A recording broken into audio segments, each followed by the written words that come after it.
when a client comes in, the pure joy of designing something that they are going to cherish forever, something that's going to impact them.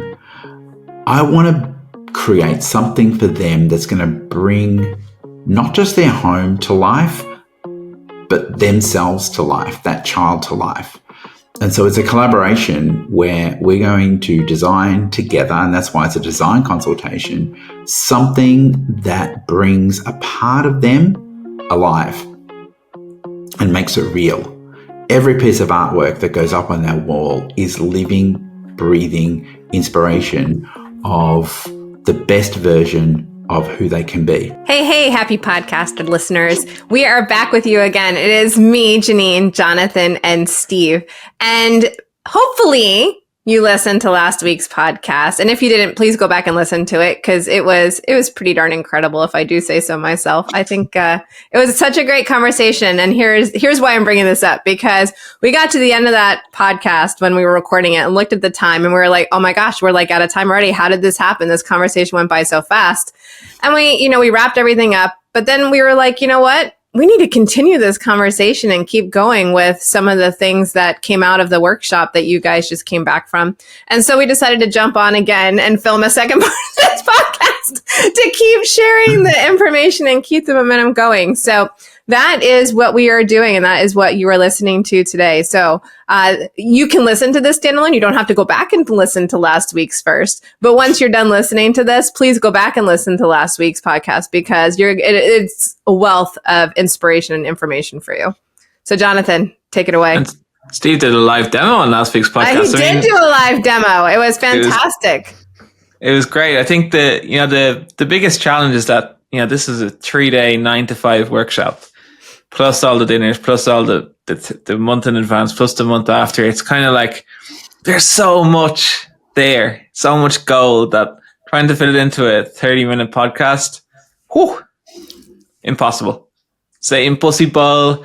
But anyway, we wanted to, as you said, Jeanine, talk to some more aha moments. And one of those for me was just the how to conduct an in-person sales experience properly. And Steve, you've called the sales experience a design consultation. So before we talk about some of the really cool facets and we share that wisdom with Jeanine, and Jeanine has her input into it, why a design consultation? Where did that name come from? Because most people call it a viewing or an ordering appointment or a sales appointment or a reveal, or why a design consultation? Well, for me, language is really important. And I think that subliminally we can set the stage for what our clients can experience and how they can experience it differently. And so if our language can reflect what we truly, truly want our clients to experience, then subliminally we are building that into the whole experience for them. And for me, when a client comes in, the pure joy of designing something that they are going to cherish forever, something that's going to impact them. I want to create something for them that's going to bring not just their home to life, but themselves to life, that child to life. And so it's a collaboration where we're going to design together, and that's why it's a design consultation, something that brings a part of them alive and makes it real. Every piece of artwork that goes up on that wall is living, breathing inspiration of the best version of who they can be, so that every day they can face the world with that gift that they have. So it's not a reveal, and it's not a viewing.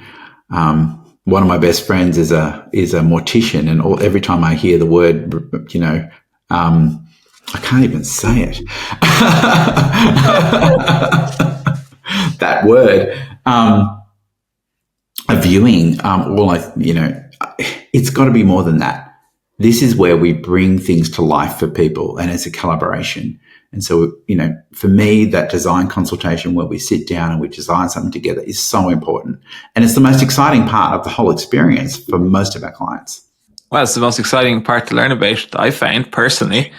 But before, obviously you can do a design consultation depending on your situation. If you can do it, in your client's home, if you don't have a studio.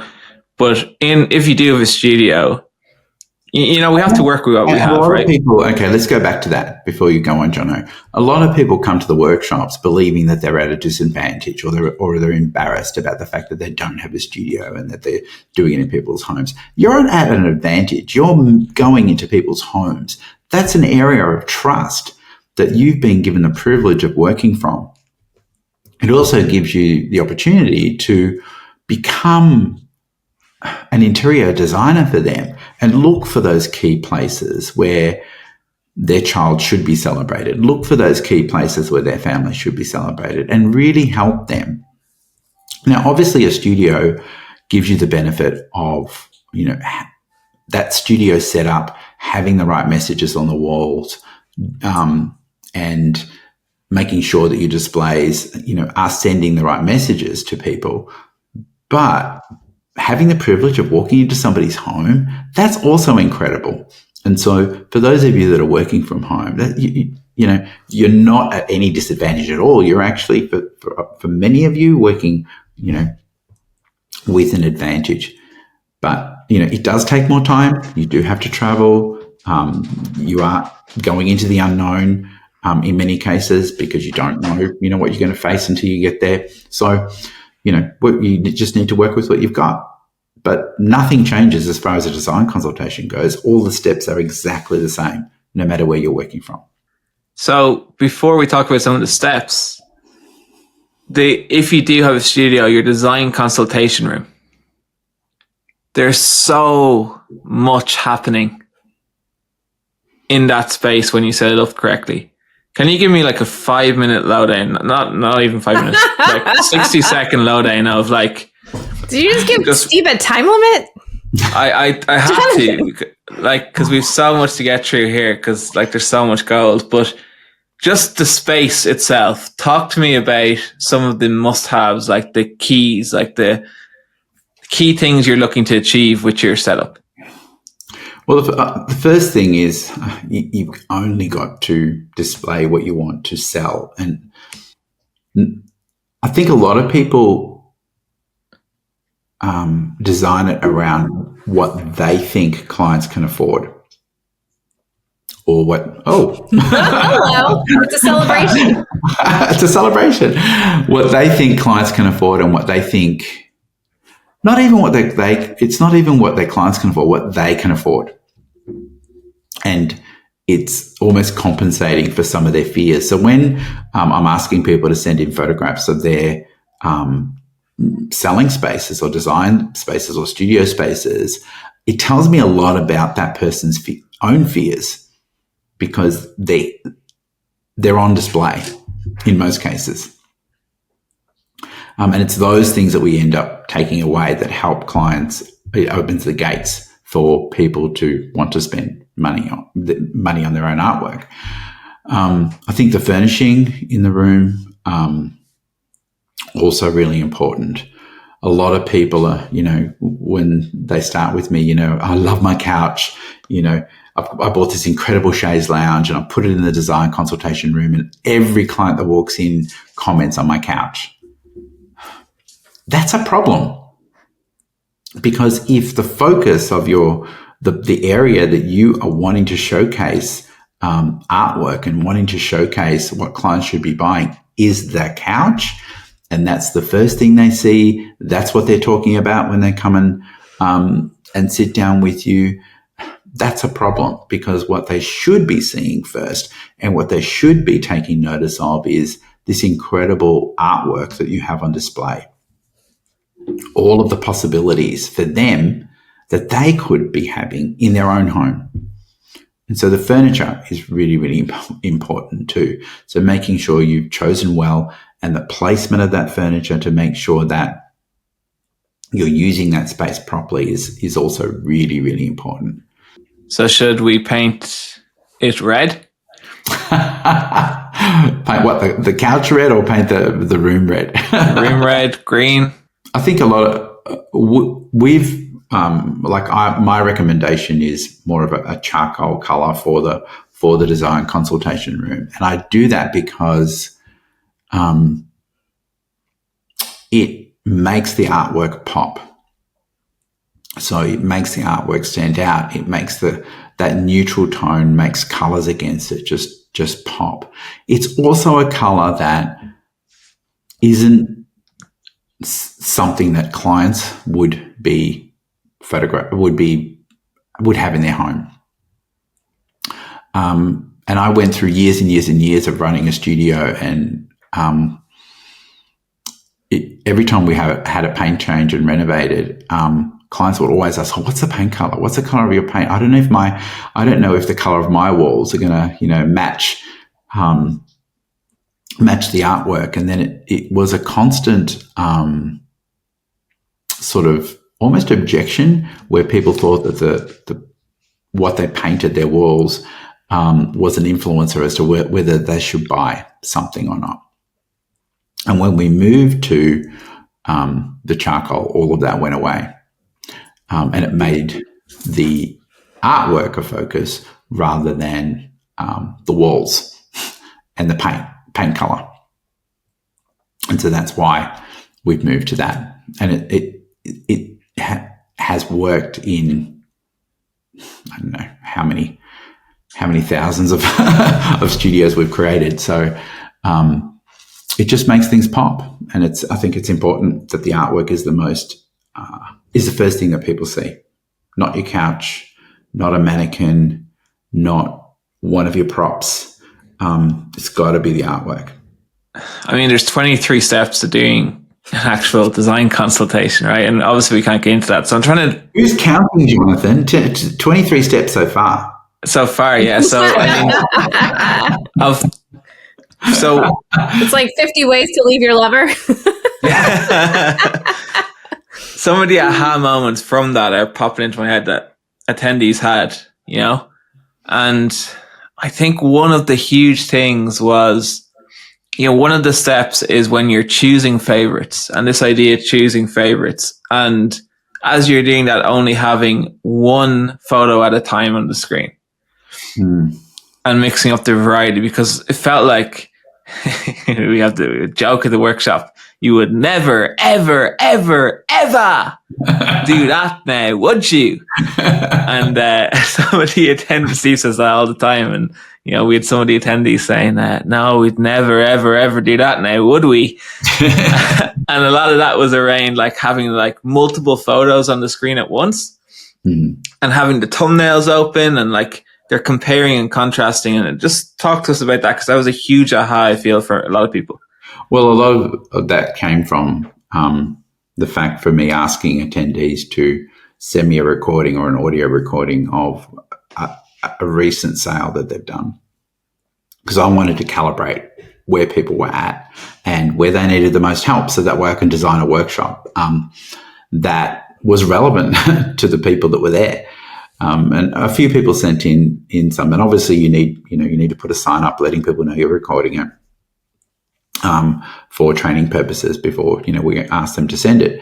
And so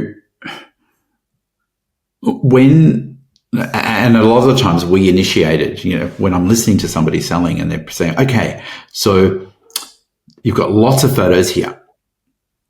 Already you're putting fear in the clients because they're already worried about how they're going to choose.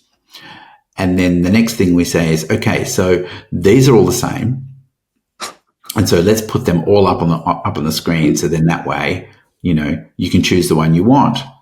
So the problem with that is that you're assuming to know what is the same for a client, because there might be some similar expressions. You might have used the same background. Might be wearing the same outfits, but to a client, there could be a completely different expression that means something completely different to them. But what you're asking them to do when you put multiple photos up on a screen is to compare. And you're pretty much telling them to delete and get down to one out of that selection. And so when we're asking people to compare, we're asking them to look for fault. They immediately look for what's wrong. And the more we reinforce and teach clients to look for what's wrong, they get really, really good at finding what's wrong. And then we're also teaching them to eliminate. And so in their mind, their job is to eliminate as much as possible. And so what happens is they get really good at this mission that you've set them, at eliminating. And so then what's left at the end is the leftovers. And that's never as valuable as if you've asked them to choose their favorites. And so once we've trained them in looking for what's wrong, and, every photo they'll find something that's wrong. And it's just never as a great experience for them as if, from the previous podcast, had you brought up a photo and described it to them and made them look for what you see and the story behind it. What does each element draw their attention to, the elements that help tell that story. And it's just a very different psychology. So rather than taking them through a process of elimination, we're taking them through a selection process where they're building and choosing their favorites as opposed to destroying and eliminating.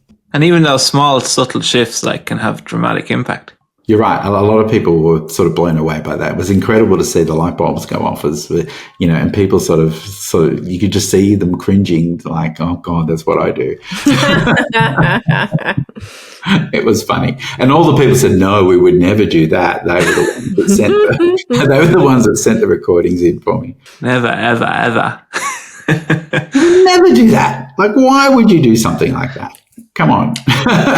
But Steve, I have 198 photos to show my client. How am I going to do it one at a time? and a lot of the times, because we show the clients too many photos. Right, exactly. And because we don't know the clients well enough, we can't decide. So we put 6 or 7 photos that are virtually the same and think, well, let's let them decide. It's not for me to decide. But as a professional, they're looking for help. They're looking for you to help them decide which ones they should choose. And so to choose one photo, if they have to say no to you 7 times, you're conditioning no, rather than choosing, in your professional opinion, which one was the best one to show them, so then that way there actually is variety for them. And it makes it easy for them to choose. And there was one comment, I can't remember the exact context at the workshop because there's just so much but when you were talking about the perfect number of photos to show, I think you were saying between 30 and 40, but there was some comment about people showing more 30, because 30, Jono, 30. 30 and 40 photographs. And there's some people saying, I want to show more because I want to sell more, with an album and stuff. I want to sell more because if I sell more photos, as Rianne says, then I'm going to make more money. But you had a brilliant counter to that, and I, for the life of me, cannot remember. Well, more is not often, the best because clients can't fathom that number of photos. So when Jeanine, I know you were toying with me with 190 photos. I was toying with you. That would hurt me. Clients are not used to seeing lots and lots of photos. And so when we put too many in, they enter a state of confusion and a state of panic. And we can't be showing them too many photos. And the results, the statistics are showing that a lot of the people I've trained are doing $5,000, $10,000, $15,000 sales and only selling 10 or 15 photos because people are buying, they're showing them the photos that they value the most. And they're creating collections that they really value. And so when they're buying multiple pieces of artwork, you don't need to, be cramming 60 photos into something. And it's about knowing the clients and making this a collaboration. So then that way they're choosing from a place of telling their story rather than from a place of confusion. Because once you get up to that, 50, 60 photos, they're choosing from a place of confusion. And it makes it hard. Honestly, this is just so much. But another thing, a big thing that was covered was products that sell. And we were talking about the collections. You've designed the Steve Saffarino collection from Loxley and the treasure boxes from 3XM. And like even small things, like not understanding that if you sell a collection, right?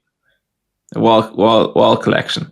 What do you mean if? When? When you sell a wall collection. He's a work in progress. He's a work in progress. He's only been to the workshop 4 times. The idea that those photos in the wall collection, that you don't include them then in the folio box or the treasure box. Why would you do that? I know. I was like, people were amazed at that. It was like if somebody's chosen their favorite photos for the wall, why would I, the salesperson, the photographer, choose to eliminate it out of their treasure box? That makes no sense.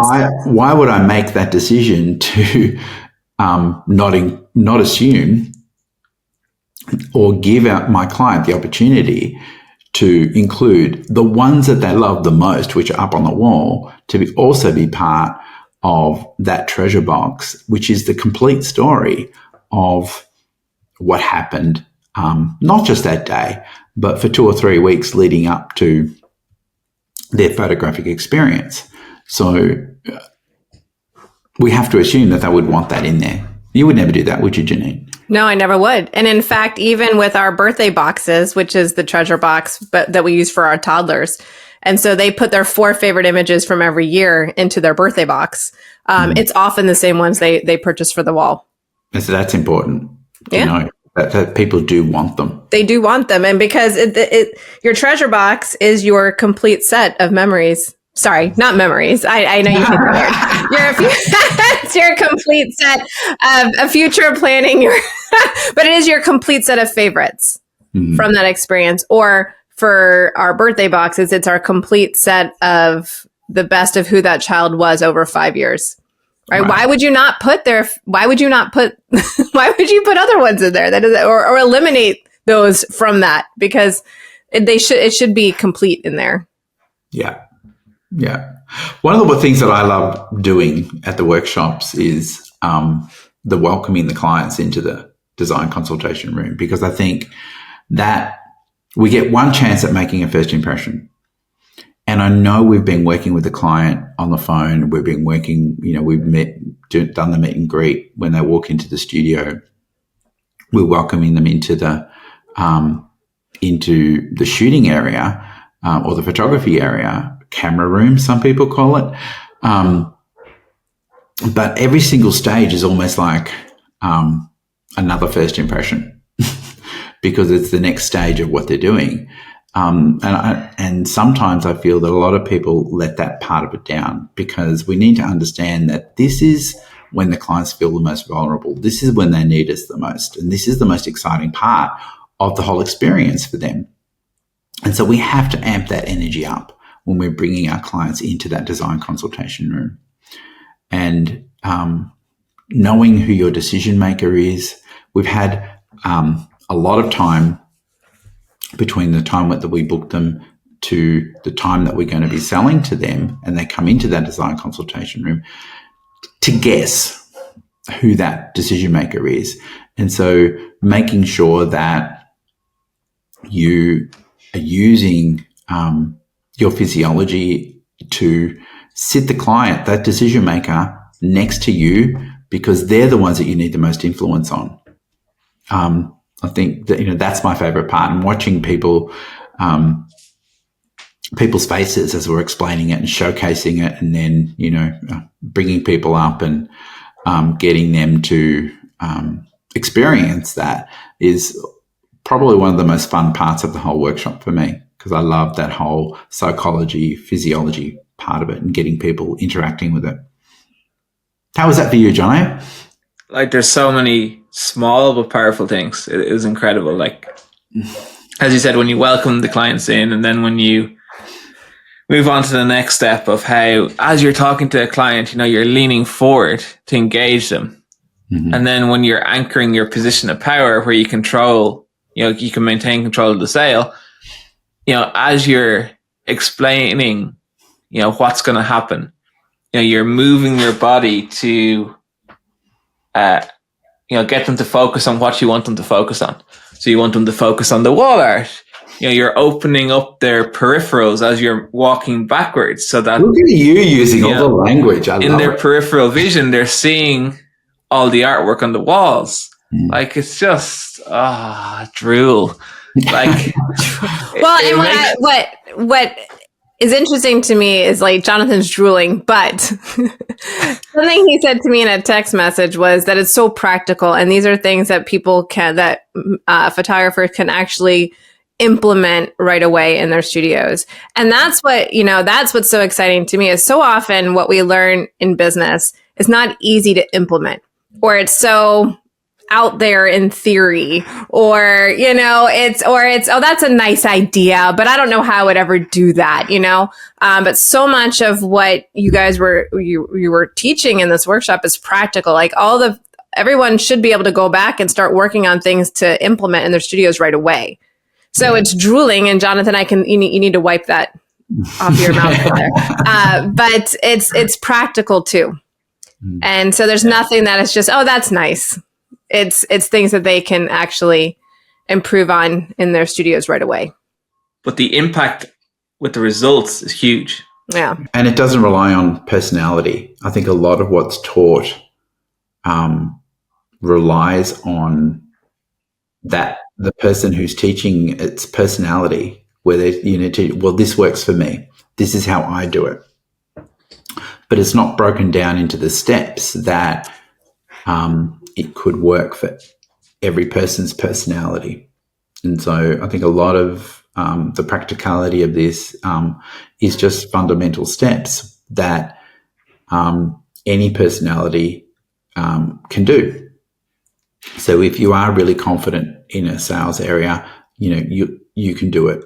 But if you're not, then it's just one of those steps that you can easily do that will help you in the end. And so it doesn't really rely on somebody's personality in order to do 80% of the steps, which is great. Some of the things, like the smallest things, like when you're choosing favorites, I mentioned in the last podcast, you click the mace. So there's that sound, and they get used to that sound, choosing favorites, and you're using Pavlov's law thing, where he's training the dogs to get used to reward, right? Where a lot of people were saying we use 1, 2, 3, but you can't be using 1, 2, 3 in ProSelect to be making the selections, because you're missing out on all those subliminal signals that reward a client saying yes to you and get them more excited about choosing something for their family, for themselves. The other thing is, it's fun. Like, I know I was drooling earlier, but like, it makes you want to do a design consult. It makes you want to like be involved in one. It's like, get Jonathan in a studio now. Get him in a studio. I have to call up the Crazy Belgians, our lovely Crazy Belgian friends. That's their self-given name, by the way. We didn't call them crazy. And go over and do one. The problem is you're going to have to speak Flemish. Oh, okay. Maybe that's the bad idea. But I think everyone speaks English anyway, so you might be able to do one. You're funny. That would be an awesome test, though, Jono. I think you should do a sale. Yeah, it'd be really fun. And we could record it. Good. Put it in the inner circle group. Speaking of which, Jonathan, why don't you tell our podcast listeners about our inner circle group? Yeah, on the last week we talked about the importance of community and how that community can help you to thrive. And really for you to be exposed to that sense of community and, you know, join a community that actually cares and that's actually thriving in this industry, the only place you need to be is the Difference Maker Inner Circle. You need to be inside the Difference Maker Inner Circle because it is that community of photographers who are looking to make a difference, but who are also implementing all of these, you know, effortless sales strategies, the design consultations, the calls, the marketing to attract new clients, and implementing it successfully and actually running a successful business. So in the Inner Circle, you get access to that training, you get access to multiple calls every single week live on Zoom, and you get access to that community group. So we are excited to see you inside the Inner Circle. All you have to do is click the button below this podcast or video and apply to join, and we are excited to see you become a member and start thriving as well. Perfectly done. Well done, John. Do you know what I'm excited about the Inner Circle is that poll that you did and how the Inner Circle members shared how, you know, their businesses have grown, and that, you know, they're most of them are exceeding their goals for the year. And that's what makes what we do so exciting, the fact that people are getting results. And what better way to get a results for yourself than to make a difference in your clients' lives? Well, guys, thank you for joining in today to listen to the podcast. And again, if you didn't hear last week's podcast, please go back and listen because there's just so much in there that it's one of my favorite ones that we have recorded to date. So, but anyway, so you guys have a great day. I hope this podcast has inspired you to go out and make amazing magic happen in your studios with your clients. But that's all for me. Thanks, everyone. See y'all later.